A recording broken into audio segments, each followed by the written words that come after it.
கடந்த 2010ஆம் ஆண்டு நடைபெற்ற உலக தமிழ் செம்மொழி மாநாட்டில் அப்போதைய தமிழ்நாடு முதலமைச்சர் டாக்டர் கலைஞரால் கோவையில் செம்மொழி பூங்கா அமைக்கப்படும் என அறிவிக்கப்பட்டது.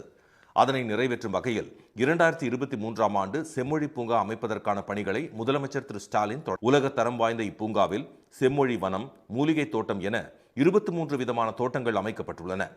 செம்மொழி பூங்கா வளாகத்தில் சங்க இலக்கியங்களில் இடம்பெற்றுள்ள மரங்கள் மற்றும் செடிகள் நடப்பட்டதுடன் 2000க்கும் மேற்பட்ட ரோஜா வகைகள் ரோஜா தோட்டத்தில் அமைக்கப்பட்டுள்ளது. செம்மொழி பூங்காவில் அனுபவ மைய கட்டடம், 500 பேர் அமரக்கூடிய திறந்தவெளி அரங்கம் உள்ளிட்டவையும் இடம்பெற்றுள்ளன.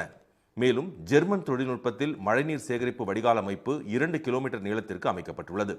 அது மட்டும் இல்லாமல் மகளிர் சுய உதவி குழுவினரால் தயாரிக்கப்படும் பொருட்களை விற்பனை செய்வதற்காக மதி அங்காடியும் நிறுவப்பட்டுள்ளது. அதேபோல் உலக தரம் வாய்ந்த உடற்பயிற்சி கூடம், விளையாட்டு திடல், மாற்றுத்திறனாளிகள் விளையாடுவதற்கான பிரத்யேக திடல், படிப்பகம் உள்ளிட்டவையும் இடம்பெற்றுள்ளன.